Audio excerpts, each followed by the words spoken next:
کہ تنہائی کے اوقات کیا اہمیت رکھتے ہیں۔ واقف ہو اگر لذت بیداری شب سے، اونچی ہے ثریا سے بھی یہ خاک پر اسرار۔ یہ ہیں وہ الفاظ جو رات کی عبادت کی حلاوت کو اجاگر کرتے ہیں کہ اگر انسان کو یہ پتہ چل جائے کہ رات کی عبادت میں اللہ کا قرب اور محبت کتنی ملتی ہے، کتنا سکون ملتا ہے، تو یہ جو خاک ہے یہ ثریا ستارے سے بھی زیادہ بلند مقام حاصل کر جائے گی۔ اور اگر کبھی کوئی غلطی ہو جائے کسی رات کی تاریکی میں یا تنہائی میں، تو انسان کو کبھی بھی اس پر فخر نہیں کرنا چاہیے اور اس کو اعلانیہ طور پر بیان نہیں کرنا چاہیے۔ اور کامیاب ہے وہ شخص جس نے اپنی تنہائی کو پاکیزہ بنا لیا۔ بسم اللہ الرحمن الرحیم۔ آج کی ہماری گفتگو انسان کی تنہائی کے بارے میں ہوگی کہ تنہائی کے اوقات کیا اہمیت رکھتے ہیں، اور کامیاب ہے وہ شخص جس نے اپنی تنہائی کو پاکیزہ بنا لیا۔ شیطان کا ایک بہت بڑا ہتھیار انسان کے اوپر جو کارگر ہوتا ہے وہ یہ بھی ہے کہ وہ انسان کی تنہائیوں کو خراب کرتا ہے اور اس سے تنہائی کے گناہ کرواتا ہے۔ رسول اللہ صلی اللہ علیہ وآلہ وسلم نے تنہائی میں خشیت الہی کی فضیلت بیان کرتے ہوئے یہ بات ارشاد فرمائی تھی کہ قیامت والے دن اللہ رب العزت چند خاص لوگوں کو اپنے عرش کا سایہ نصیب فرمائے گا۔ یہ سایہ اس دھوپ سے ہوگا کہ جس کی تپش میں انسان اپنے ہی پسینے کے اندر ڈوب رہے ہوں گے۔ چنانچہ نبی صلی اللہ علیہ وآلہ وسلم نے فرمایا کہ وہ شخص جس نے تنہائی میں اللہ کو یاد کیا اور اللہ کی یاد سے اس کی آنکھوں میں اشک جاری ہو گئے، تو اللہ رب العزت ان آنسوؤں کی اتنی قدر کرتا ہے کہ اللہ اسے اپنے عرش کا سایہ نصیب فرمائے گا۔ انسان کو کبھی بھی یہ بات نہیں بھولنی چاہیے کہ وہ کتنی ہی تنہائی میں چلا جائے، وہ کتنے ہی پردے اپنے اوپر ڈال لے، وہ کتنی ہی دیواریں اپنے ارد گرد بنا لے، وہ اللہ رب العزت سے خود کو نہیں چھپا سکتا۔ اللہ رب العزت قرآن مجید میں یہ بات ارشاد فرماتے ہیں، ما یکون من نجوى ثلاثة الا هو رابعهم ولا خمسة الا هو سادسهم۔ فرمایا کہ اگر تین آدمی آپس میں سرگوشی کرتے ہیں تو ہرگز یہ نہ سمجھیں کہ وہ تین ہی ہیں،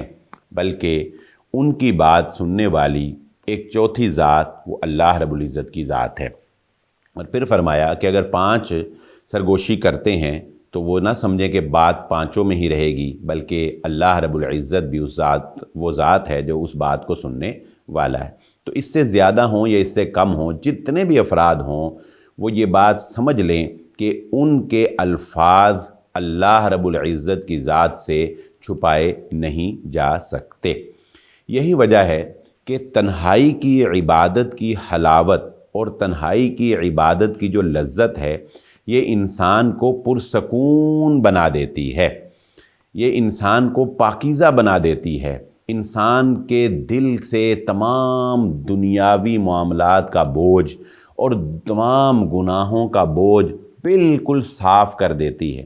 اللہ رب العزت نے ایمان والوں کا یہ وصف بیان کیا ہے کہ تتجافی جنوبہم عن المضاجع یدعون ربہم خوفا وطمعا، کہ ایمان والے جو ہیں ان کی کمر جو ہے وہ ان کے بستر کے ساتھ چپکی نہیں رہتی، بلکہ وہ اپنے بستروں کو چھوڑنے کی طاقت رکھتے ہیں۔ تتجافی جنوبہم عن المضاجع، کیوں چھوڑتے ہیں وہ بستر، نرم و ملائم بستر، اور سردیوں کی راتوں میں گرم بستر، اور ایئر کنڈیشن روم میں سوئے ہوئے مومن آدمی جو ہیں وہ اپنے آرام کو کس طاقت کی وجہ سے چھوڑ پاتے ہیں؟ وہ طاقت ہے اللہ رب العزت کی یاد، اللہ کو پکارنا۔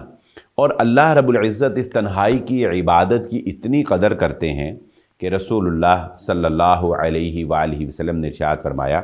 کہ رات کے تیسرے پہر اللہ رب العزت آسمان دنیا پر تشریف لاتے ہیں، یعنی اللہ رب العزت بندے کو یہ کہتے ہیں کہ اے میرے بندے، اس وقت ساری دنیا سوئی ہوئی ہے اور کوئی تجھے نہیں دیکھ رہا، کوئی ریاکاری کا ڈر نہیں ہے،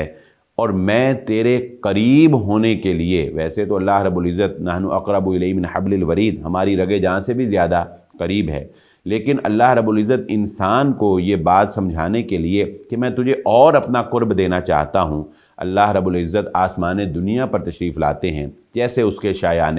شان ہے۔ تو اگر بندہ جو ہے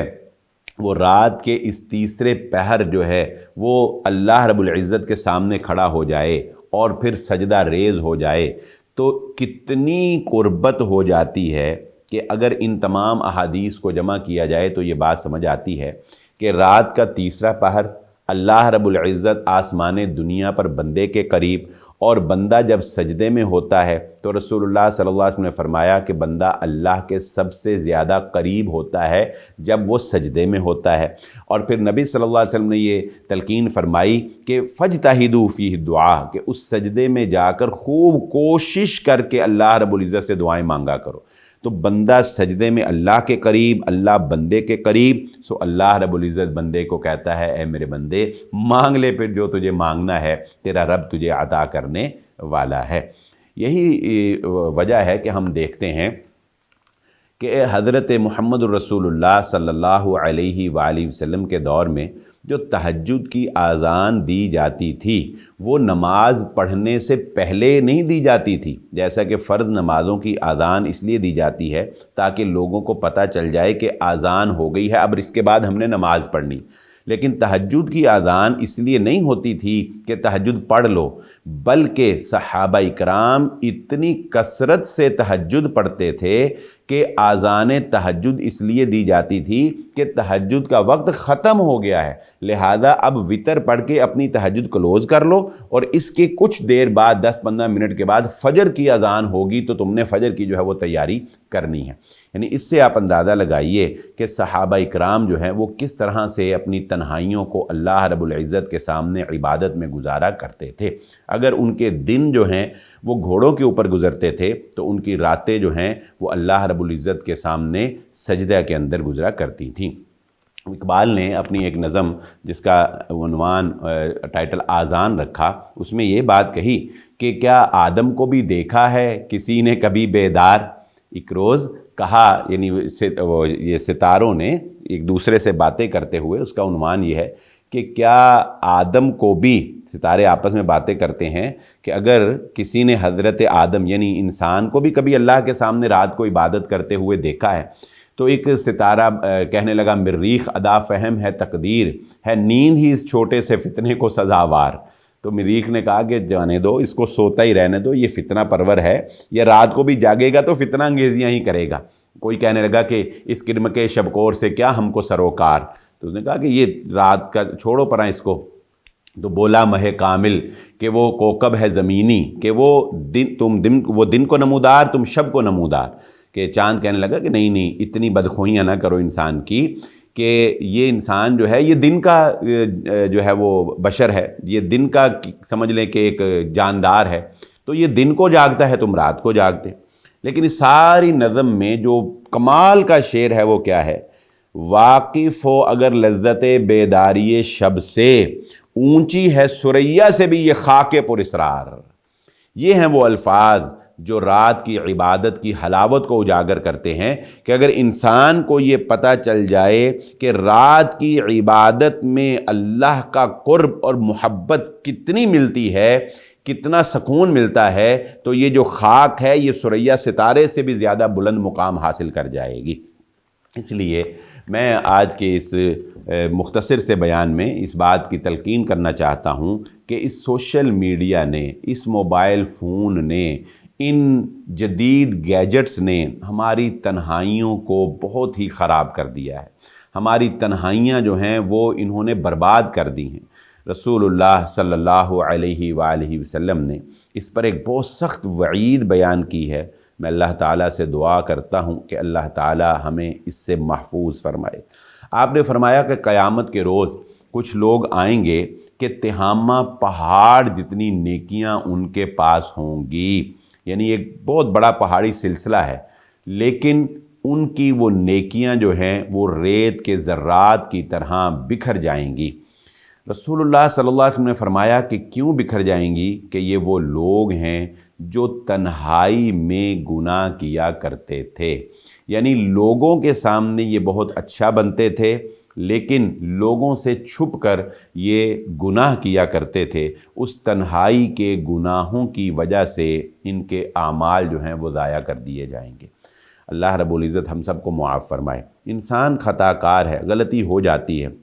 انسان کو کبھی بھی کسی بھی گناہ پر جو ہے وہ استمرار نہیں اختیار کرنا چاہیے، یعنی جاری رہے گناہ، مسلسل کرتا رہے انسان، توبہ ہی نہ کرے، یہ انسان کے لیے ہلاکت ہے۔ اور اگر کبھی کوئی غلطی ہو جائے کسی رات کی تاریکی میں یا تنہائی میں، تو انسان کو کبھی بھی اس پر فخر نہیں کرنا چاہیے اور اس کو اعلانیہ طور پر بیان نہیں کرنا چاہیے، بلکہ اللہ رب العزت سے فوراً معافی مانگنی چاہیے، کیونکہ نبی صلی اللہ علیہ وآلہ وسلم نے یہ بات ارشاد فرمائی کہ میری ساری امت کے لیے معافی ہے الا المجاہرین، سوائے مجاہرین کے لیے۔ تو آپ نے فرمایا مجاہرین وہ لوگ ہیں جنہوں نے تنہائی میں گناہ کیا، اللہ رب العزت نے تو اس کو پس پردہ ہی رکھا، پردہ پوشی کی، لیکن انہوں نے خود جا کر فخر سے جو ہے وہ لوگوں کو بتایا کہ دیکھو میں نے رات کو یہ گناہ کیا۔ تو جو خود گناہ پہ فخر کرتا ہے، جس کو اپنی تنہائی کی فکر ہی نہیں ہے، جس کو یہ پرواہ ہی نہیں ہے کہ میں تنہائی میں کیا گناہ کر رہا ہوں، تو اس کو بھی اللہ رب العزت جو ہے وہ پھر معاف نہیں فرماتے۔ تو اس لیے آج کل کے اس دور میں جب ہم سوشل میڈیا کا استعمال بہت آسانی سے کر رہے ہیں، نوجوانوں کو بالخصوص میں یہ تلقین کرنا چاہوں گا کہ شیطان کے ہتھیار سے بچیں۔